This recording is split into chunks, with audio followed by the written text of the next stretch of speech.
வேப்பனப்பள்ளி சட்டமன்ற தொகுதி அனைத்து இந்திய அண்ணா திராவிட முன்னேற்ற கழகத்துடைய அலுவலகம்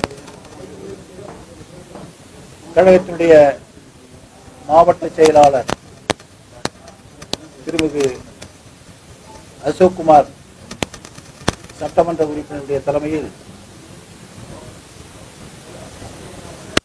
சூளகிரியில்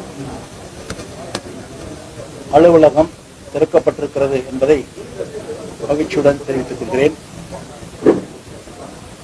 சட்டமன்ற உறுப்பினருடைய அலுவலகம் ஏற்கனவே வேப்பனப்பள்ளி ஒன்று இயங்கிக் கொண்டிருக்கிறது.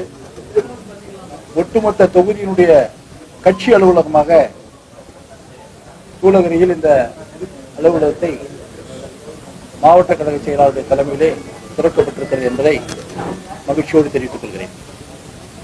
இப்போ இருக்கக்கூடிய ஒரு அரசியல் சூழல்ல திருமாவளவன் அவர்கள் மது ஒழிப்பு மாநாட்டுக்கு அழைப்பு விடுத்திருக்கிறார். இதை நீங்க எப்படி சொல்றீங்க? ஒரு அரசியல் கட்சியினுடைய தலைவர் என்ற முறையில் ஒரு தொலைநோக்கு சிந்தனையோடு அந்த வேண்டுதலை முன்வைத்திருக்கிறார். அதை பொறுத்தவரையில் அவர் வைத்திருக்கிற வேண்டுதல் ஒரு வரவேற்கக்கூடிய வேண்டுதல். காரணம், குடியால் போதையால் இன்று தமிழகம், அதுவும் குறிப்பாக இளைஞர்கள் சீரழிந்து கொண்டிருக்கிறார்கள். அவர்களை காப்பாற்ற வேண்டும் என்று சொன்னால் அரசுக்கு என்ன நிதி வருகிறது என்பதை பற்றி ஆராயாமல் அந்த நிதி வேறு ஏதாவது ஒரு வகையில் பெற்றுக்கொள்ளக்கூடிய ஒரு சூழ்நிலையை ஏற்படுத்திக் கொள்ள வேண்டும். இந்த மது ஒழிப்பை முற்றிலுமாக ஒழிக்கப்பட வேண்டும். அது ஏற்கனவே எங்களுடைய கழகத்துடைய பொதுச் செயலாளர் மறைந்த முன்னாள் முதலமைச்சர் புரட்சித் தலைவி அம்மா அவர்கள் படிப்படியாக மதுக்கடைகளை மூடி வந்தார்கள். அதைத் தொடர்ந்து எங்களுடைய கழகத்தினுடைய பொதுச் செயலாளர் மாண்புமிகு எடப்பாடியார் அவர்களும் அதில் கவனம் செலுத்தி மக்கள் துயரப்படுகின்ற பகுதியில் இருக்கின்ற கடைகளை எல்லாம் மூடினார்கள். புரட்சித் தலைவருடைய வழியாக பொதுச் செயலாளர் எடப்பாடியார் அவர்களும் படிப்படியாக கடைகளை குறைத்துக் கொண்டு வந்தார்கள். ஆனால் இன்றைய திராவிட முன்னேற்ற கழக அரசு தேர்தல் அறிக்கையிலே மதுவை முழுவதுமாக ஒழிப்போம் என்றுதான் வாக்குறுதி கொடுத்தார்கள். அதுவும் அவருடைய தங்கை நாடாளுமன்ற உறுப்பினர் நிறைய கைப்பெண்களை நாங்கள் பார்த்துக் கொண்டிருக்கிறோம். இந்த கைப்பெண்களுக்கு மறுவாழ்வு கொடுப்பவும் மேற்கொண்டு கைப்பெண்கள் உருவாகாமல் தடுப்பதற்கும் மதுவை நிச்சயமாக நாங்கள் ஆட்சிக்கு வந்தால் ஒழிப்போம் என்றெல்லாம் அண்ணனும் தங்கையும் சேர்ந்து வாக்குறுதி கொடுத்தார்கள். வாக்குகளை பெற்றார்கள், வெற்றி பெற்றார்கள். ஆனால் கூடுதலாக எங்கெங்கெல்லாம் மதுக்கடைகளை திறக்க வேண்டுமோ அங்கெல்லாம் இப்பொழுது திறந்து கொண்டிருக்கிறார்கள். அதை முழுமையாக கட்டுப்படுத்த வேண்டும் என்பதுதான் விடுதலை சிறுத்தையினுடைய தலைவர் திருவாளர் திருமாவளவன் வேண்டுகோள் வைத்திருக்கிறார். அது ஒரு வரவேற்க வேண்டிய ஒரு விஷயம். அந்த கருத்துக்கு நான் பதில் சொல்ல முடியாது. என்னுடைய கழகத்தினுடைய பொதுச் செயலாளர் போட்டுதலுக்குரிய எடப்பாடியார் தான் அந்த கருத்திற்கு, அவருடைய கருத்திற்கு பதில் சொல்ல வேண்டிய இடத்தில் அவர் தான் இருக்கிறார். அவர் தான் சொல்ல வேண்டும். அமைச்சர் முத்துசாமி அவர்கள் சொல்லும் பொழுது கூட முதல்வருக்கு இந்த மது கடைகள், டாஸ்மாக் கடை நடத்துறதுல விருப்பம் இல்லை, இருந்தாலும் உடனடியா அதை மூடிட முடியாது, மூடுனா என்ன விளைவுகள் ஏற்படுன்றது உங்களுக்கே தெரியுன்ற மாதிரி ஒரு கருத்து சொல்றாரு. அமைச்சர் முத்துசாமி இந்த அமைச்சரவையில் அமைச்சராக இருந்து கொண்டு இந்த கருத்தை சொல்லுவதற்கு அவருக்கு எந்த விதமான தகுதியும் இல்லை. காரணம், அவரை அரசியலுக்கு புரட்சித் தலைவர் எம்ஜிஆர் அவர்கள் அனைத்து இந்திய அண்ணா திராவிட முன்னேற்ற கழகத்தின் வாயிலாகத்தான் வந்தார்கள். இருக்கின்ற வரையில் அமைச்சர் பதவியில் இருந்தார்கள். புரட்சித் தலைவர் எம்ஜிஆர் அவர்கள் மதுக்கடைகளை மூடியதோடு மட்டுமல்லாமல் நாடு கடத்தப்படும் என்றெல்லாம் கூட புரட்சித் தலைவர் எம்ஜிஆர் சொன்னார்கள், செய்து காட்டினார். ஆனால் ஒரு பக்கம் மக்களை ஏமாற்றிக் கொண்டு வாக்குகளுக்காக பொய்யே சொல்லிக்கொண்டு இன்று முதலமைச்சராக இருக்கின்ற திரு ஸ்டாலினுடைய கருத்துக்கு, அந்த பொய்யுக்கு திரு முத்துசாமி அவர்கள் வெளியேற்றிக் கொண்டிருக்கிறார். வேறொன்றும் இல்லை.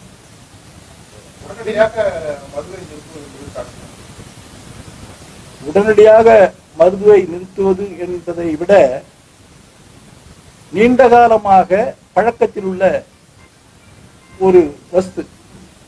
எப்பொழுதுமே மக்களிடத்திலே மகிழ்ச்சி விரைவாக எது கிடைக்கிறது என்று பார்க்கக்கூடிய ஒரு மனநிலையில் இருக்கிறார்கள். இது நீண்ட காலமாக அந்த போதை என்ற சூழலில் மகிழ்ச்சி கொடுத்துக் கொண்டிருக்கிறது. அது படிப்படியாகத்தான் குறைக்க வேண்டும்.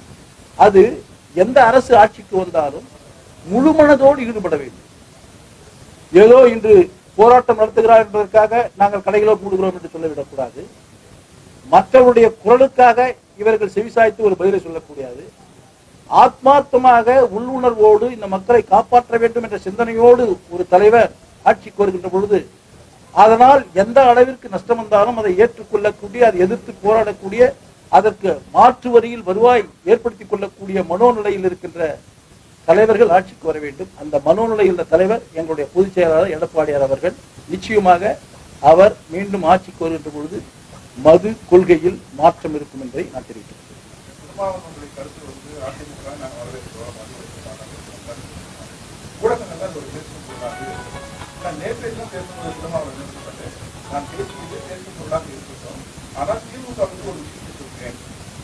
வரக்கூடிய தேர்தலுக்கு முன்பு நீங்க மது விலக்கு கொண்டு வந்தால் எத்தனை விதை வந்தாலும் சரி திமுகவை வெல்ல முடியாது என்ற விஷயத்தை அவர் இப்பொழுது அந்த கட்சியில் கூட்டணியில் இருக்கிறார்.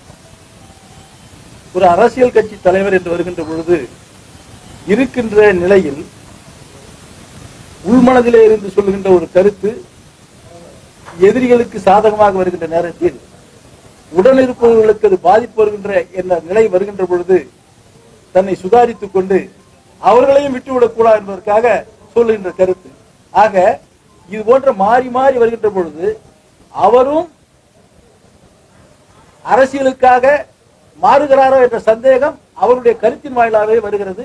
அதை மாற்றிக்கொண்டு ஒரே நிலையில் யார் எப்படி இருந்தாலும் எங்களுக்கு ஆட்சியில் வருகிறோமா, எங்களோடு இருக்கின்றவர்கள் வருகிறார்களா இல்லை என்பது முக்கியமல்ல. எங்கள் கட்சியினுடைய நிலைப்பாடு, இதற்காக எங்களுடைய போராட்டத்தை நாங்கள் முன்வைக்கிறோம், அதற்கு அனைவரும் வாருங்கள்.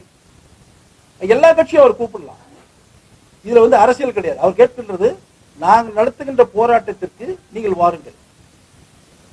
எல்லா கட்சியுமே மக்களை நன்றாக வைத்துக் கொள்ள வேண்டும் என்றுதான் அவருடைய கொள்கை இருக்கிறது. ஆனால் தேர்தல் நேரத்தில் வெற்றி பெற்ற பின்பு அரசு நடத்துவதற்கும் அரசுடைய கஜானாவிற்கு வருவாய் வருவதற்கும் மாற்றிக்கொள்கிறார். அப்படி இல்லாமல் எந்த சூழ்நிலையிலும் எங்களுடைய கொள்கை ஒரே கொள்கை. அந்த கொள்கையோடு நாங்கள் இப்பொழுது இந்த எதிர்ப்பு மாநாட்டை நாங்கள் நடத்த இருக்கிறோம், வாருங்கள். அப்படி திராவிட முன்னேற்ற கழகம் வந்தால், மாநாட்டில் கலந்து கொண்டால், இன்னும் இருக்கின்ற 2 ஆண்டுகளுக்குள்ளாக மது கொள்கையில் மாற்றம் இருக்க வேண்டும், மதுக்கடைகளை மூட வேண்டும். இல்லை என்றால் அவர்கள் வரக்கூடாது. துரைமுருகன் பாத்தீங்கன்னா தொடர்ந்து திமுக ஒரே நிமிஷம் அவர் என்ன கேள்வி கேட்டாரு, அதனால அவர் ராமந்தொட்டியில் யாரோ அவர்கள் எய்த அம்பு, எய்தவர்கள் வரவில்லை, அம்புகள் வந்துதான் தைத்தது. ஆனால் தைத்தவர்கள் பாவம் அப்பாவி தொண்டர்கள். அவர்களை பற்றி நான் எந்த கருத்தும் சொல்ல விரும்பவில்லை. ஆனால் ஒரு கருத்தை எய்தவர்களுக்காக சொல்லுகிறேன், திராவிட முன்னேற்ற கழக தலைவர்களுக்காக சொல்லுகிறேன். ஒரு சட்டமன்ற உறுப்பினர் என்ற மக்கள் பிரதிநிதி இன்று முதலமைச்சராக இருக்கின்ற மாண்புமிகு திரு ஸ்டாலின் அவர்கள் சட்டமன்ற உறுப்பினர் என்ற அந்தஸ்தை அவர் பெறவில்லை என்று சொன்னால் முதலமைச்சராக இருக்க முடியாது. ஒரு முதலமைச்சர் ஆவதற்கு சட்டமன்ற உறுப்பினர் தகுதி வேண்டும். அவ்வளவு தகுதி மிக்க அந்த ஒரு பொறுப்பு அந்தந்த சட்டமன்ற தொகுதிக்குள் வருகின்ற ஒரு வேலைகளையோ அல்லது பணிகளையோ அல்லது வேறு விதமான நிலைகளையோ சட்டமன்ற உறுப்பினர் நேரடியாக கலந்து கொள்வதற்கும் ஆய்வு செய்வதற்கும் துவக்கி வைப்பதற்கும் அவருக்கு எல்லா விதமான உரிமையும் இருக்கிறது. அந்த அடிப்படையில் தான் அதில் கலந்து கொண்டேன். இது மத்திய அரசு மாநில அரசு என்பதெல்லாம் கேள்வியே கிடையாது. நான் கேட்கிறேன், முழுமையாக மத்திய அரசை, அதுவும் ஒரு ஒன்றிய அரசு என்று சொல்வது, மத்திய அரசு என்று சொல்வது கூட அவர்கள் கேட்கப்படுகிறார்கள்.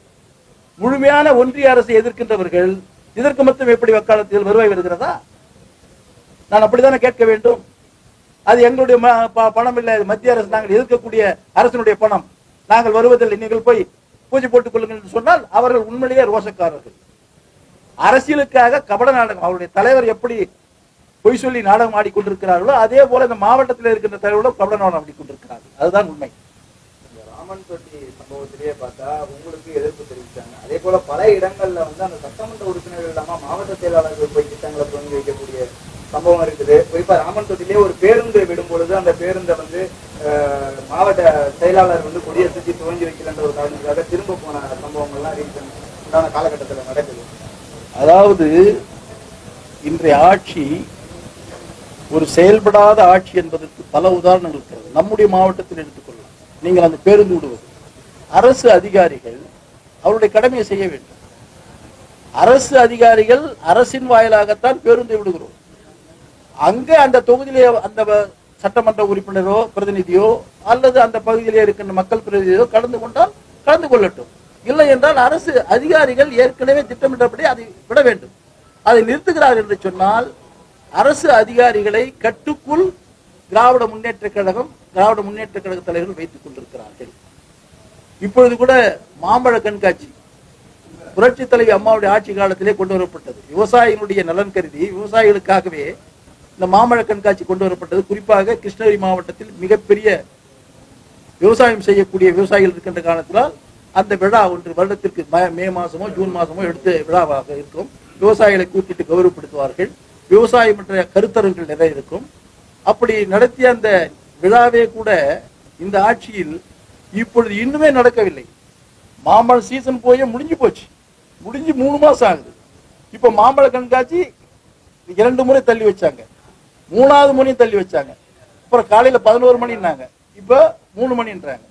ஆக விவசாயிகளுடைய பலனை பற்றி பேசுவதற்காக ஒரு விழா எடுத்தால் கூட அந்த விழாவையும் கூட முறையாக செயல்படுத்த முடியாத செயலற்ற அரசாக, செயலற்ற நிர்வாகமாக இந்த அரசு இருந்து கொண்டிருக்கிறது என்பது இதற்கு ஒரே உதாரணம். அதோடு மட்டுமல்ல, இவர்கள் என்னுடைய சொந்த தொகுதியிலேயே நான் ஒரு பணியை செய்வதற்கு திராவிட முன்னேற்ற கழகத்தை சேர்ந்தவர்கள், தலைவர்கள், தொண்டர்களை அனுப்பி தடுத்திருக்கிறார்களே.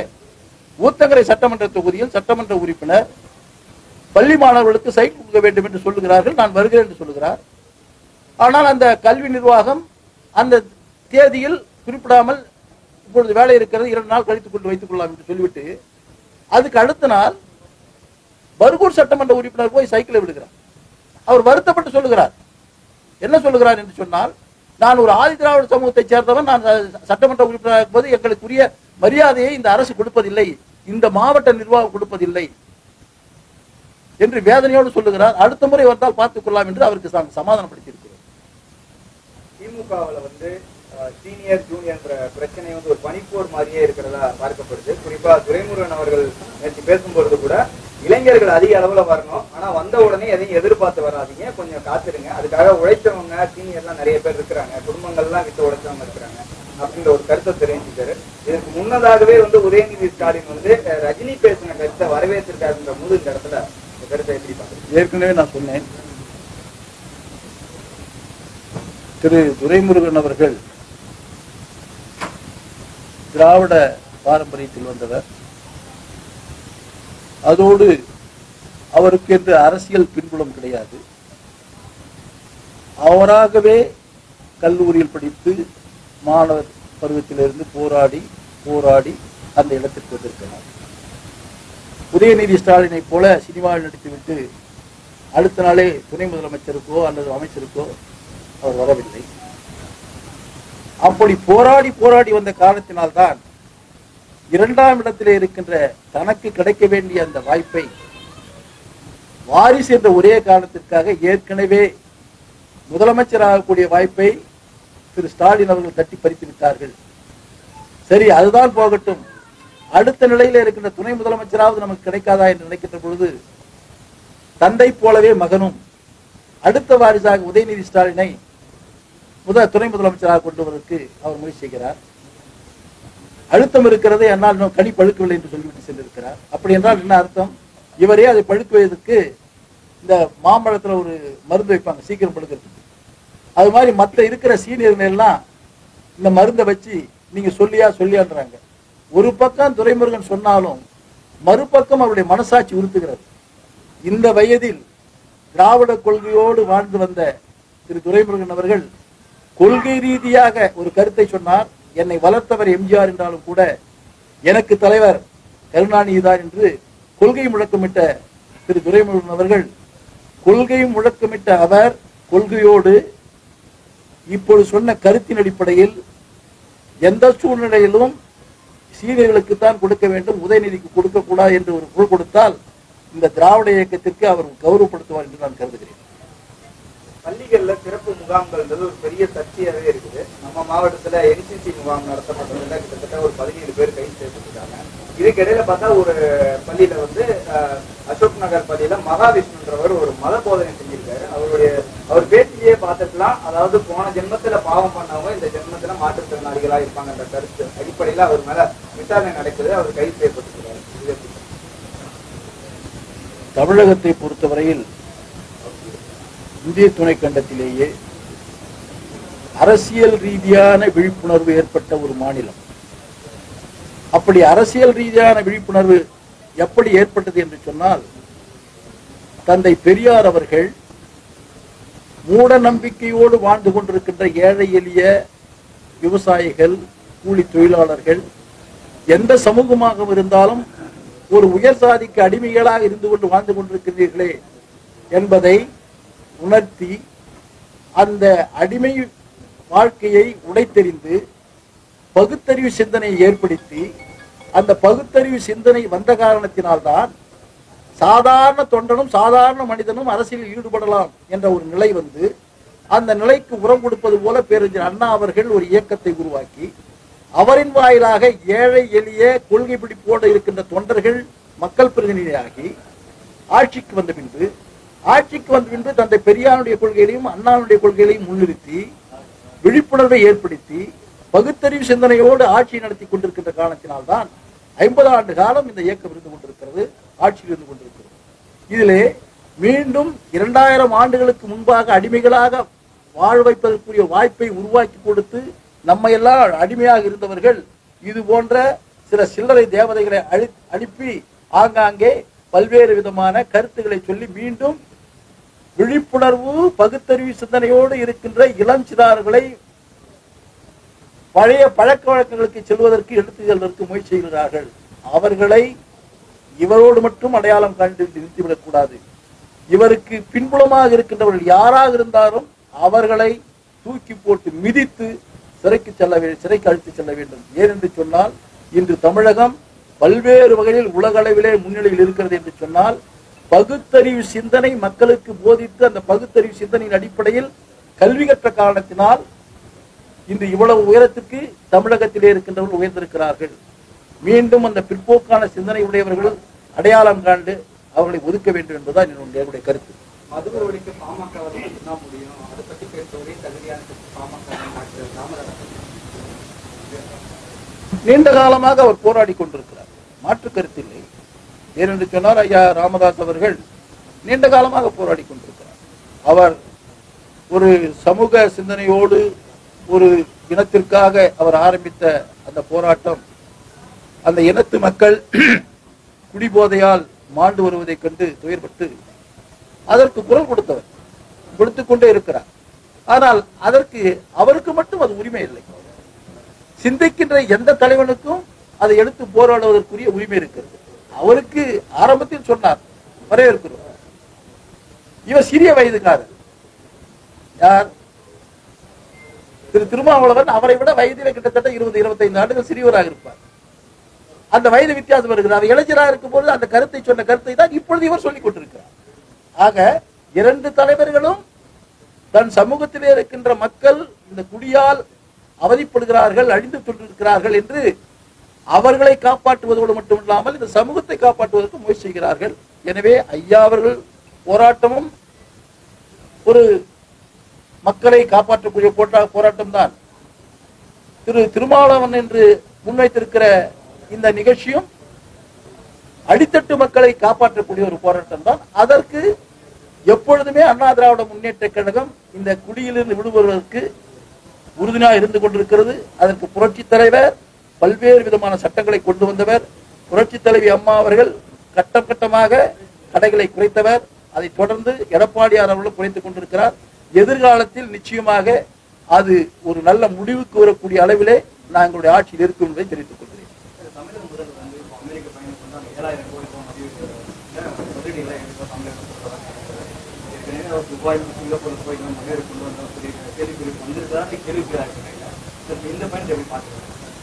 நாம் ஏற்கனவே எங்களுடைய பொதுச் செயலாளர் சொல்லியிருக்கிறார், பல்வேறுபட்ட தரப்பிலே இருந்தும் நாங்கள் சொல்லியிருக்கிறோம். அயல்நாட்டிலே சென்று கொண்டு அங்கே ஒரு போட்டோ ஷூட் எடுத்துக்கொண்டு 2500 கோடியில் ஒரு தொழிற்சாலை, 7000 கோடியில் ஒரு தொழிற்சாலை, 300 கோடியில் ஒரு தொழிற்சாலை என்று புரிந்துணர்வு ஒப்பந்தம் போடப்படுகிறது என்றெல்லாம் செய்தியில் வந்து கொண்டிருக்கிறது.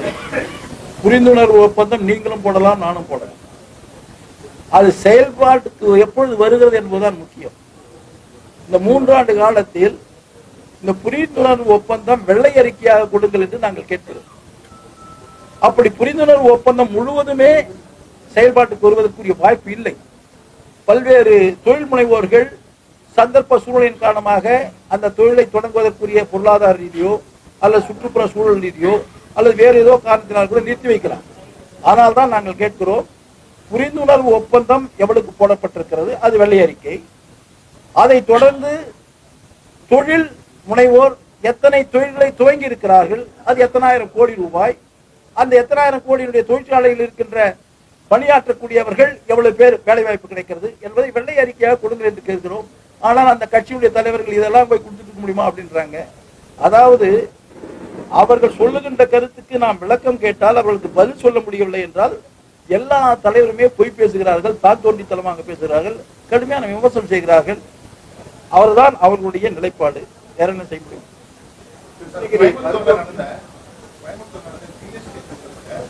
உணவக உரிமையாளர் மத்திய நிதியமைச்சர் பார்த்து கேள்விக்கிறார். இனிப்புக்கு ஒரு ஜிஎஸ்டி, காரத்துக்கு ஒரு ஜிஎஸ்டி, பன்னுக்கு ஒரு ஜிஎஸ்டி, ஸ்ரீபனுக்கு ஒரு ஜிஎஸ்டி, எங்க கம்ப்யூட்டர் பில் போடாமல் தருமாறுது அப்படின்னு. ஆனா இதுக்கு விளக்கம் சொல்ல மறுத்த மத்திய அமைச்சர் இன்னைக்கு காலையில் ஒரு பிரஸ் மீட்டர் சொல்றாங்க, ஜிஎஸ்டி கவுன்சில் முறையாக எல்லாம் பரிசீலனை செஞ்சு நாங்கள் ஜிஎஸ்டி போடுறோம். அவருடைய கருத்தை வந்து அந்த கவலை ஒரு கருத்தை பதிவிட்டிருக்காங்க. அவர்கள் ஏசி அறையில உட்கார்ந்து கொண்டு உயரதிகாரிகளை வைத்துக் கொண்டு எப்படி வருவாய் வரவைப்பது என்பதை மட்டும்தான் அவர்கள் சிந்தித்துக் கொண்டிருக்கிறார். அவர்கள் சிந்திக்கின்ற அதே நேரத்தில் இந்த வருவாயை கொடுக்கின்றவர்கள் எப்படி சிரமப்பட்டு அந்த வருவாயை கொடுக்கிறார்கள் என்று சிந்தித்தால் நிச்சயமாக இந்த கேள்விகள் எல்லாம் எழாது. அந்த சிந்தனையே அவர்களுக்கு வருவதில்லை.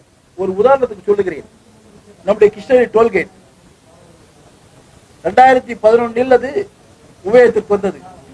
அந்த டோல்கேட் அந்த பிஓடி வந்து 535 கோடி ரூபாயில் ஒப்படைக்கப்பட்டது, ஒப்பந்தம் முடிக்கப்பட்டது. அது 30 ஆண்டு காலம். இன்னைக்கு ஒரு நாளைக்கு 1 கோடி ரூபாய் அந்த டோல்கேட்டில் வருமானம் வருகிறது. மத்திய அரசுக்கு எவ்வளவு செல்லுகிறது? அதுல ஜிஎஸ்டி கிடையாது. அதுக்கு ஜிஎஸ்டி கிடையாது. ஏன் ஜிஎஸ்டி போட வேண்டியதானே? அதுக்கு நீ சாதாரணமான ஒரு விவசாயி ஏதாவது ஒரு பொருளை உற்பத்தி பண்ணா உடனே ஜிஎஸ்டி போடுறீங்கல்ல. ஒரு மணலை வீட்டு கட்டு போனா, ஒரு ஜெங்கலை வீட்டு கட்டணும் போனா, ஒரு ஜல்லி வீட்டு போனா 5% ஜிஎஸ்டி போடுறீங்கல்ல. ஒரு மருந்துக்கு 28% ஜிஎஸ்டி போடுறீங்கல்ல.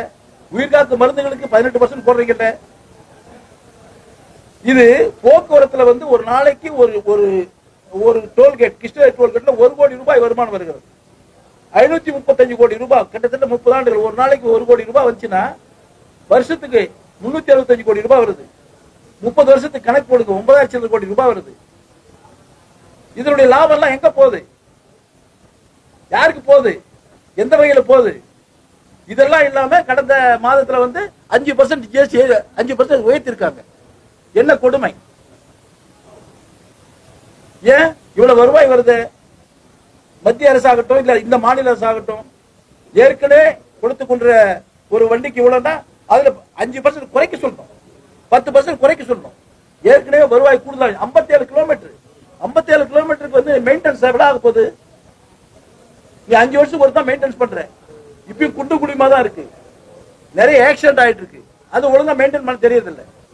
இந்த அளவிற்கு மத்திய அரசுக்கு மறைமுகமான வருவாய் வருகிறது. யாருக்கு வருகிறது? யாருக்கு போகிறது? அவர்கள் யார்?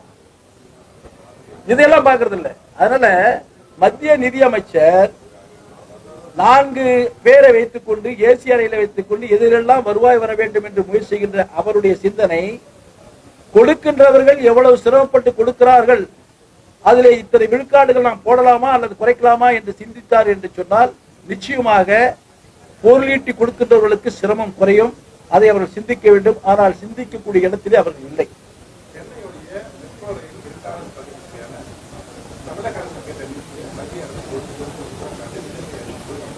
அதுக்கு வந்து மத்திய அமைச்சர்கள் அந்நிய நாட்டு உதவியோட 21,500 வந்து மெட்ரோ ரயில் திட்டத்திற்காக மாநில அரசு நாங்கள் வாங்கி கொடுத்துருக்கோம். ஆனால் இதுவரையில 5,200 ரூபாய் 25% கொடுத்த நிதியில மாநில அரசு செலவு செஞ்சிருக்கு. இப்ப அந்த திட்டப்படத்தை செலவு செய்யக்கூடிய நிதியா தெரியல கூடுதல் நிதி கேட்டா எப்படி கொடுக்க முடியும்? இதுல இவங்க என்ன வகையில சொல்றாங்க, ஸ்டேட் கவர்மெண்ட் ஏற்கனவே முதலமைச்சர் போய் சொல்லிட்டுக்கிறார். ஏன்னா 2வது மெட்ரோ அந்த ரயில் சேவையை முன்னாள் முதலமைச்சர் போற்றுதலுக்குரிய எடப்பாடியார் அவர்கள் தான் 63,000 கோடி ரூபாய் துவக்கி வைத்தார். அவர் தொடர்ந்து முதலமைச்சராக இருந்திருந்தால் நிச்சயமாக இந்த வேலை முடிந்திருக்கு. அவருக்கு தெரியும் மத்திய அரசு மாற்றான் மனப்பான்மையோடு இருந்தாலும் கூட அவர்களை எப்படி கையாள்வது என்ற திறமை எடப்பாடியாருக்கு இருக்கிறது. அப்படி அந்த திறமை இருந்தால் காரணத்தினால்தான் ஒரே ஆண்டில் 11 மருத்துவக் கல்லூரிகளை வாங்கி கொடுத்திருக்கிறார். அந்த மருத்துவக் கல்லூரிகளுக்கும் மத்திய அரசு நிதி இருக்கிறது. அந்த நிதி எப்படி வாங்க முடிந்தது? அன்றைய முதலமைச்சர் அந்த நிதியை வாங்கி இருக்கிறார். இன்றைய முதலமைச்சர் ஏன் வாங்கவில்லை? அவருக்கு அந்த திராணி இல்லை, திறமை இல்லை. எப்பவுமே வேலை செய்ய முடியாதவன் பழிய போடுவான். கிராமத்தில் சொல்லுவாங்க அறுக்க மாட்டாதவனுக்கு 6 அருவாள் ஆணுவாங்க. அவருக்கு அறுக்க தெரியல, எத்தனை அருவாள் தான் அறுக்க முடியும்? அது மாதிரி திறமையா மத்திய அரசு கிட்ட பணம் வாங்க தெரியல முதலமைச்சர் அந்த பதவி என்ன பிரயோஜனம்? அதனால இவங்களும் பொய் சொல்றாங்க. அந்த மத்திய அமைச்சரும் காழ்ப்புணர்ச்சியோடு தான் பதில் சொல்றாங்க. ஒரு மாநிலம் தமிழகம் வந்து இந்திய துணைக்கண்டத்தின் ஒரு பகுதியாக இருக்கிறது என்ற சிந்தனை இல்லாமல் காழ்ப்புணர்ச்சியோடு தான் பதில் சொல்லிக் கொண்டிருக்கிறார்கள். எனவே 2 பேர் சொல்லுவதும் முழுமையாக உண்மையாக இல்லை என்பதை நான் தெரிவித்துக் கொள்கிறேன். முன்னே சொல்லிட்டேன் தம்பி, ஃபாலோ பண்ணலையா? நீ எதுவும் சொல்லாதீங்க. நான் முன்னே சொல்லிட்டேன், எங்க பொதுச்செயலாளர் தான் அதுக்கு பதில் சொல்லணும். சரியா தம்பி? மருத்துவக் கல்லூரியில வந்து இன்ன வரைக்கும் அந்த ஸ்கேன் எடுக்கக்கூடிய வசதி இல்லை. எம்ஆர்ஐ ஸ்கேன் எடுக்கணும்னா இங்க இருந்து ஆம்புலன்ஸ் பழைய கிருஷ்ணகிரி இவ்வளவு கட்டமைப்புல இவ்வளவு செலவுல உருவாக்கப்பட்ட ஒரு மருத்துவக் கல்லூரியுடைய அடிப்படை தேவையே வந்து எம்ஆர்ஐ ஸ்கேன் தான். இப்போ இன்னும் நீங்க சொல்றேன், முன்னாள் முதலமைச்சர் எடப்பாடியார் அவர்கள் 380 கோடி ரூபாய் செலவு செய்து அந்த இடத்தை தேர்வு செய்து மருத்துவக் கல்லூரியை கட்டி கொடுத்தார்கள். இவங்க சொல்றாங்களே எங்க ஆட்சின்னாங்களே, எடப்பாடியார் கொண்டு வந்த மருத்துவக் கல்லூரியை இன்றைய முதலமைச்சர் திறந்து வச்சார். அந்த இடத்துல நிற்கிற அவ்வளவுதான் திறக்கிற. அதே மாதிரிதான் இந்த இடத்துல நான் சட்டமன்ற உறுப்பினர், நான் அதை செய்யறேன். அந்த ஒரு அடிப்படை அறிவு கூட இல்லாத இந்த மாவட்டத்தில் இருக்கிற தலைவர்கள் நடந்து கொள்கிறார்கள். அது அடுத்தது அந்த எம்ஆர்ஐ ஸ்கேன் வந்து ஏற்கனவே இருக்கிற ஜிஹெச்ல இருக்கு. அது உடனே இங்க ஷூட் பண்ணலாம், இல்ல கொண்டு கொடுத்துருக்கலாம். நாங்க ஆட்சியில் இருந்தா நிச்சயமாக கொடுத்துருக்கோம். ஏன்னா ஒரு நாளைக்கு 1000 பேஷண்ட்டுக்கு மேல மருத்துவக் கல்லூரி மருத்துவமனைக்கு வந்துட்டு இருக்கிறாங்க. அந்த பேஷண்ட்டை மறுபடியும் எடுத்துட்டு போனா ஜிஹெச்சுக்கு போயிட்டு அங்க எம்ஆர்ஐ ஸ்கேன் எடுத்துட்டு வரணும். அந்த பேஷண்ட்டை கொண்டு போறது யாரு? ஒரு ஏழ்மை நிலையில வர்றாங்க, வசதியாக இருந்தா பரவாயில்ல, அவன் காரோ ஏதோ டாக்ஸி வச்சு எடுத்துட்டு போயிடுவான். ஏழ்மையில வர்றவங்க தடுமாறுறாங்க, வெளியில வந்து ஆட்டோ பிடிக்கிறது சிரமப்படுறாங்க, அது காசு இல்லை. அங்க இருக்கிற மருத்துவர் என்ன சொல்றாங்க, எங்க கிட்ட இல்லைங்க, நீங்க அங்க போய் எடுத்துட்டு வாங்க, சீட்டு எழுதி கொடுத்துட்றாங்க. இன்றைய ஆட்சியாளர்களுடைய அவலம் இது. அதோட மட்டும் இல்ல, கவர்மெண்ட் மருத்துவக் கல்லூரி மருத்துவமனையில தண்ணி பற்றாக்குறை இருக்கு. அதுக்கு எந்த விதமான நடவடிக்கை இந்த அரசு எடுக்கல. நாங்க கொண்டு வந்து அந்த எந்த நிலைக்கு அந்த மருத்துவக் கல்லூரி கொடுத்தோமோ அதே அளவில் தான் இருக்கு. கூடுதலா எந்த விதமான வசதியும் இந்த அரசு செய்யவில்லை என்பதை தெரிவித்துக் கொள்கிறேன்.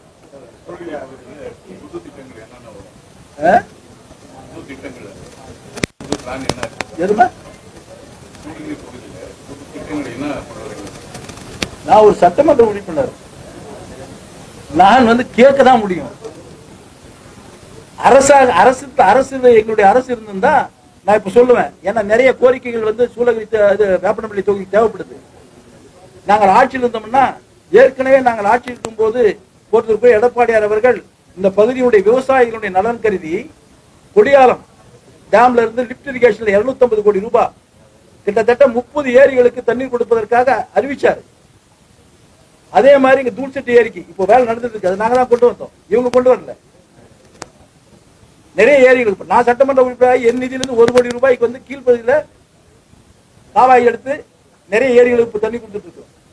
நாங்கள் ஆட்சிக்கு இருந்தால் நாங்கள் இந்த தொகுதியில் சுற்றுப்பயணம் செய்த பொழுது என்னென்ன தேவைகள் என்று நாங்கள் அறிகிறோமோ, மக்கள் கோரிக்கைகள் என்ன என்ன என்று தெரிந்து கொள்கிறோமோ, அதை உடனடியாக துறை அமைச்சரிடத்தில் சொல்லி, அதிகாரத்திலே சொல்லி நாங்கள் உடனடியாக நடவடிக்கை எடுப்போம். ஆனால் இப்போது எங்க நிலை என்ன என்று சொன்னால், மாவட்ட ஆட்சித்தலைவர்கள் கோரிக்கையாக கொடுக்கிறோம். அமைச்சர் எங்களை மதிப்பதில்லை, அப்படி மதிக்காத இடத்திலே நாங்களும் கொடுப்பதில்லை. மாவட்ட நிர்வாகம், மாவட்ட ஆட்சித்தலைவர்களே பல்வேறு வகையான கோரிக்கைகளை இந்த 3 ஆண்டு காலத்தில் அன்பு சோழர் அசோக்குமார் ஆனாலும் சரி, தமிழ்ச்செல்வன் ஆனாலும் சரி, நானும் சரி நிறைய கொடுத்திருக்கிறோம். கொடுத்ததோடு சரி, அது அடுத்த நடவடிக்கை என்ன என்று கேட்கும்போது அனுப்பியிருங்க சார், அனுப்பியிருங்க சொல்றாங்க. இன்றைய நிலைமை எங்களுக்கு அதுதான் நிலை.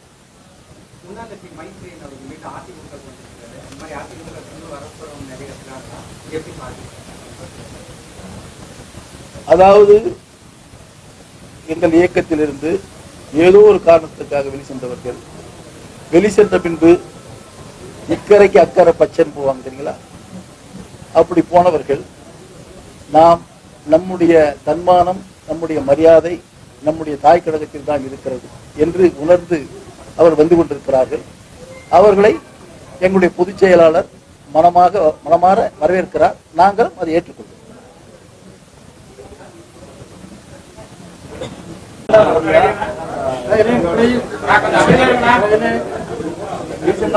திமுக பொது உறுப்பினர்கள் கூட்டத்துல முன்னாள் சட்டமன்ற உறுப்பினர், முன்னாள் திமுகவோட மாவட்ட செயலாளர் பேசுறாரு, இல்லீகல் நடக்கும், அவங்கள காப்பாற்றணும்ன்றாரு. அதே சமயம் அவரு பொறுப்புல இருந்த காலகட்டத்துல 900 பேருக்கு வந்து வேலை வாய்ப்புகளை வந்து எல்லாருமே திமுக காரங்களுக்கு பண்ணி கொடுத்துருக்கோம்.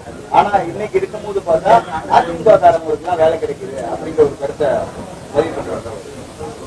திரு செங்கூட்டவன் அவர்கள் மாவட்ட செயலாளர், சட்டமன்ற உறுப்பினராக இந்த காலத்தில் 900 பேருக்கு அவர் கட்சியிலே யாருக்கும் கொடுக்காமல் அவர்களுக்கே கொடுத்தோம் என்று ஒரு வாக்குமூலம் கொடுத்திருக்கிறார். அப்படி என்றால் தமிழகம் முழுவதும் இருக்கின்ற திராவிட முன்னேற்ற கழகத்துடைய மாவட்ட செயலாளர், அமைச்சர்கள் அனைவருமே அந்த கட்சிக்கு சேர்ந்தவர்களுக்குத்தான் வேலை வாய்ப்பு கொடுத்திருக்கிறார் என்பது அவர் வாயிலாக அது உறுதிப்படுகிறது. எனவே இந்த இவருடைய கருத்தின் அடிப்படையில் அதை ஒரு விசாரணைக்கே எடுத்துச் செல்வதற்குரிய சூழலை நாங்கள் முன்னெடுத்து செல்வோம் என்று நான் கருதுகிறேன். காரணம், அரசனுடைய வேலைகளை ஒரு கட்சியுடைய தலைமை ஆட்சி இருக்கிறது என்பதற்காக அவர் போடுகிறார் என்று சொன்னால், அந்த கட்சி, அந்த ஆட்சி ஜனநாயக ஆட்சி இல்லை, அது ஒரு சர்வாதிகார ஆட்சி. அந்த சர்வாதிகார ஆட்சியில் இன்று முதலமைச்சராக இருக்கின்ற திரு ஸ்டாலின் அவர்கள் சர்வாதிகாரம் இருந்து கொண்டிருக்கிறார். செய்திகளை உடனுக்குடன் தெரிந்து கொள்ள நமது அம்மா இணையதள தொலைக்காட்சியை சப்ஸ்கிரைப் செய்து அருகில் உள்ள பெல் ஐகான்